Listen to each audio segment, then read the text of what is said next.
Hey everyone, so today I'm going to be going over how to trim a pot. So after we've sculpted that pot or thrown that pot on the potter's wheel, we need to let it dry out till it's what we call about leather hard clay, which is a mid-range dry stage. There are three stages. It's wet clay, leather hard, and then bone dry. And so right now, this clay is what we would call leather hard. So it's still soft enough that I can smush my finger into it, but it's not tacky and sticky and smushy that I can destroy it that easily. It's also strong enough that I can flip over on its upside down. And now we're going to learn how to take away all that excess at the bottom here and create what's called a foot at the bottom. So before we get rolling, first thing we want to do is we want to point out our tools here that we're going to be using. So we need a pin tool, a small loop tool, and a big loop tool. And then we're going to need some soft clay to adhere the piece down. We're going to use the pin tool to measure how thick the bottom is. And I usually do that by putting my middle finger on the center of the piece, flipping it over, and then taking the pin tool and poking it through the piece, through the bottom, till I feel it just prick my finger in the inside. Then I'm going to hold the tool like this, and I'm going to pull it out, and that's going to show me how thick our bottom is. So on this piece, I have about, what is this, 3/8 of an inch, and we want to kind of get to where we have about 1/4 of an inch bottom. So that means I have a little bit of clay that I can take away in the middle, not a lot. Other thing I take note of is my piece is pretty flat. And so I'm going to be able to have that consistency throughout. If my bottom, my floor, does not look level or even, then that measurement is going to be a little bit tricky to navigate through. So I'm just going to remark it one more time or measure it. And then I'm going to take my pin tool and I'm just going to go from that hole. I'm going to make a T mark, and that's just kind of showing how deep my clay is and how much clay I have to take away. So this is just information to forget, all right? The inside, you'll notice I didn't poke through it. On the inside, I go from the outside so that I don't end up poking a hole through the outside or the inside of the piece, all right? The outside will get cleaned up later on. Want to just make sure that my walls are relatively even here. And I'd say right about where my thumb is right here is where I'm going to start to curl in a little bit. And then I'm really taking away all this excess clay here and a little bit on the inside. I'm going to leave a ring on the outside. So I'm going to put the piece a little bit off center to start with. Reason being is we want to learn how to center here the piece. And if I just put this piece on spot on, it's going to be a little bit too easy. And I want to teach you all how to get it there. So I'm going to put it a little bit off center on purpose. Then I'm going to take my clay and I'm going to rip it up into 3 wads. Now, if I have a taller piece, I need bigger pieces to go up higher on the piece. But since this is a shorter, wider piece, I don't need that much clay to hold it in place. But what I want is like 3 wads that are coming up about halfway on the piece. So with this, I actually have a little bit more clay than I need here, so I'm going to push it down a little bit. But normally you would start with a triangle like this, and we would place that along like this, but as you can see, this is just too tall for this piece, so I'm going to smush it down. And this is to help lock this piece in place so it doesn't go flying off on us. Again, on a wider piece, it's not as challenging. On a taller, narrower cylinder, things want to go flying off because they're a lot narrower and taller, and we put a little pressure on it, it's going to want to pop off. So I'm going to turn the wheel on. I'm going to give it a little bit of speed, pretty fast, not all the way fast. And what I want to do is I want to come below the bevel right here. So you'll notice that bevel we made when we cut the piece off. That's kind of a messy area. I want to come below that a little bit. So I'm going to come below it. I'm coming in at 5 o'clock. I'm going to start to make contact at 3. And I get closer and closer. And it will start to just gently nick the clay.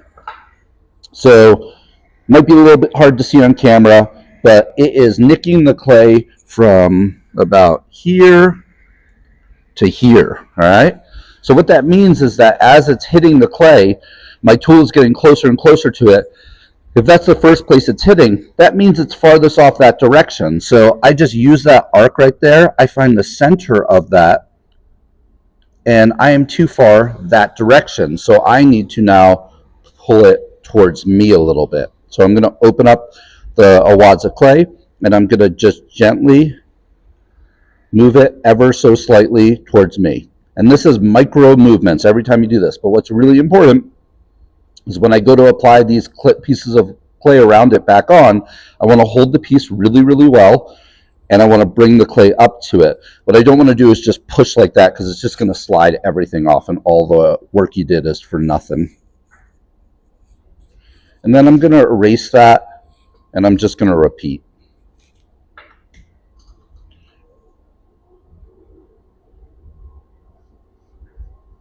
So this time it's hitting a little bit more consistent from here to here, almost halfway through. So I need to now find the center of that, and I need to push it that direction. But because it's hitting such a great part of it, it means that we're very, very close. So again, I'm going to move these two pieces, and I am barely moving that. That was a very, very light movement. Hold the piece, apply the wads back around it. Notice I'm using not soft clay, but softer clay that I can put up to the piece that won't destroy the piece when I push into it, okay? All right, wheel back on. Now this time, when I put the tool up to it, it's hitting more evenly all the way around. So this is what I would say is centered enough to move on, okay? So from here, we want to figure out where this foot is going to go on this piece. Now, before I do that, I just want to reiterate, we need to make sure that these wads of clay are on there really well. So I'm going to just push them really good into the metal. I also want to make sure that I have clearance about halfway up, so that my tools don't get in the way when I'm going to shave off. They're hitting these little wads of clay. So turn the wheel back on, give it some speed, and now I need to determine where my foot's going to go. Now, this is relative to the width, height of the piece, and just proportions, all right? If I were to say that my foot is going to be all the way out here, that is not terrible for a big wide bowl, but it's going to leave a very big bulky bottom to it, which is okay. But I think for this one, I probably want it to be a little bit narrower. Now, if I go to that extreme though, and I say my foot's there, well, this is not practical for this piece. It's way too narrow of a foot, might not even support the piece. It might topple over. On a low piece, it's not as big of a deal, but on something that's a lot taller, we want that proportion to be just right. So I'm going to come out here, and I call it the Goldilocks rule, and we're going to find that area that is just right. Now, how wide should our foot be? It should be about as wide as our pin tool handle, because that is the same consistency that we're going for on our clay walls. So that is what we are going for on our foot, and it's also going for what we take away here and what we leave behind on the bottom. So what this means now is we are going to shave away this clay on the outside and put a little foot on there, and we're also going to shave away this clay right here, okay? Just a little bit of that though, because remember, we don't have a ton to take away on the floor. At this point, we're going to switch to our big loop tool. Again, we're going to speed that wheel up pretty fast, not all the way fast, but pretty fast. We want to really make sure that those wads of clay are on there really well. And then with this big loop tool, I'm going to hold this really firmly in my palm with my finger over the split. What I'm going to do is I'm going to start to come up to the piece, and I'm going to enter in at 5, but I'm going to make contact at 3 o'clock. And at 3 o'clock, I'm going to start to, with my pointer finger, just give a little bit of pressure down and start to shave away that excess clay. So it's going to look like this. I'm going to come up to the piece. I'm going to get closer to it, and then it's going to start to shave away. Now, whenever you can, we want to support the piece. So on this part, I'm going to just have my left hand resting on top. So it's not pushing down, it's just it's just feeling the clay rotate through my hand. A little pressure down, not hard at all. What that's doing is if I apply a little bit too much pressure here, it might pop on me, and this is going to help that piece from flying off. Not a big deal with shorter, wider pieces. Definitely a bigger deal when we get to a narrow, taller piece. So I'm going to hold the tool in my hand, come in, finger over the split, come in at 3 o'clock. I'm going to hold it at a 45-degree angle, and I'm just going to slowly start to ribbon away the clay. Now, if the clay is starting to gunk up on you, then chances are it is too wet. If the clay starts to shave away in little shavings or make a chalkboard noise, that means your piece is past leather hard and probably getting closer to what we call bone dry clay. So notice I'm just shaping the piece like this, but I'm staying at 3 o'clock. And the only point of pressure is it's not with my wrist, it's just with my pointer finger. And all I'm doing is bringing that clay down to that outside edge. And right here, I'm going to stop. And even if I were to just stop entirely, the piece looks a lot cleaner, a lot better at this point. But we want to learn to put that raised foot on there. Now, we put a foot on a piece, one, for an aesthetic purpose. It raises the pieces up. It creates a nice shadow under the piece. But we also do it for protection of our kiln. We need to have a foot that's about 1/4 of an inch high on our pieces. And that's going to be an area that we leave unglazed. And so when we get to the firing stages, our glaze firing stages, it's less likely that your piece is going to have glaze on the bottom of it and therefore not stick to our kiln shelf and then have to ruin your piece. So I'm going to turn this back on. I'm going to switch to the small loop tool now. The small loop tool has two sides to it. It has a loop side and it has more of a triangle side. We want to use the triangle side for most everything. I don't really use the round side all that much. And to be honest with you, I use this for about 99% of my trimming. I only use that big loop tool when I have a lot of excess clay at the bottom. In the beginning, you're going to start with that big loop tool and then quickly move to this and do most of your work with this as your refiner. So when we work the outside of the piece, we're going to hold this tool under our palm with our finger over the split like that. And whenever we can, we try and stabilize with 2 hands, okay? At this point, I don't really necessarily do the hand on top here. So I'm going to just hold with both hands, although you might see me do this a little bit as well. I'm going to work the outside like this and clean it all up, make a raised foot, and then clean up my curve. And then when I go to do the inside, I'm going to switch it to holding it like a pencil. So I'm going to come up with a higher arc to the blade. So on the outside, I'm actually going to start with the blade vertical, and I'm going to start a little bit away from that outside line that I drew, that I shaved away to. And I'm going to start a little bit out, and then I'm going to work my way in to 3 o'clock.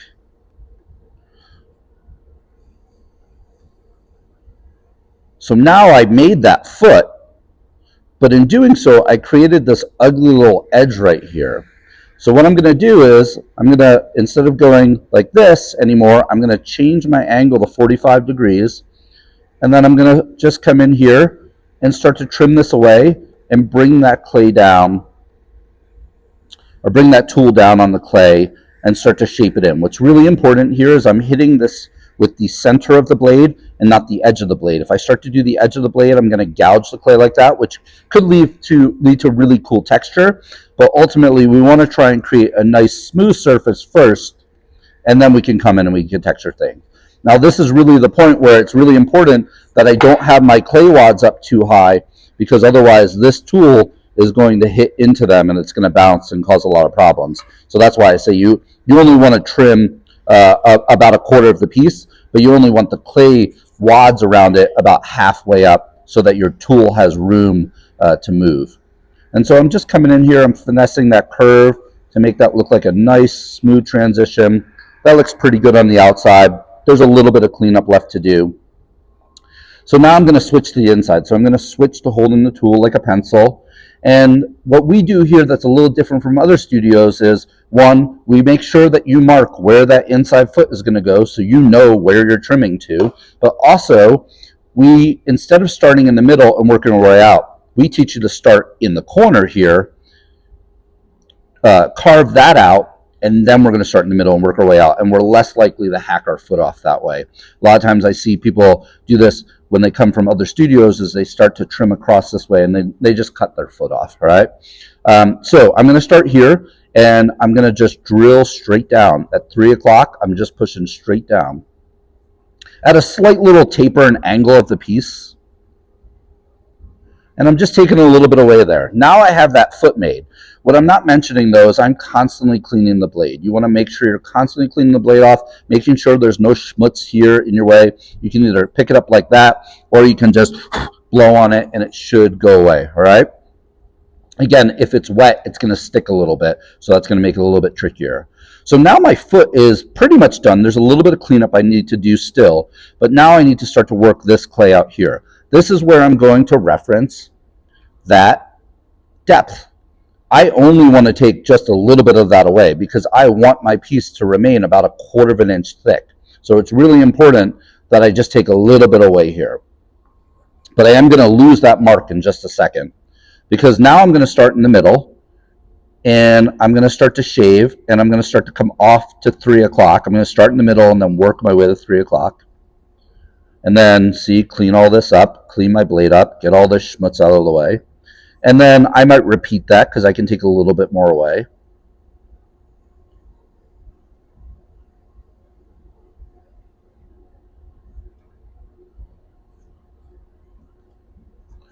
And the bottom looks good. I'm going to just come in here and just finesse a little bit. Clean up in the corner a little bit.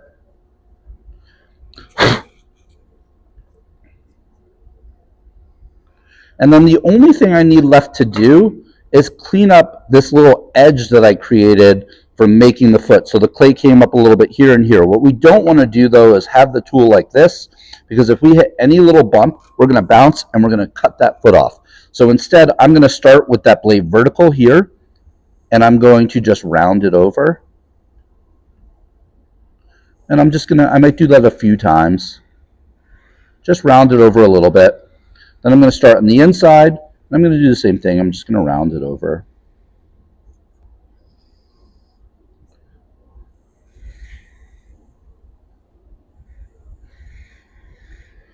So why am I rounding the foot? Well, it's better to have a rounded over foot than a sharp edged foot, because that's going to be unglazed. And when we go to put that on a table surface, if it's not rounded over and smoothed out a little bit, it's going to just scrape every table surface you have.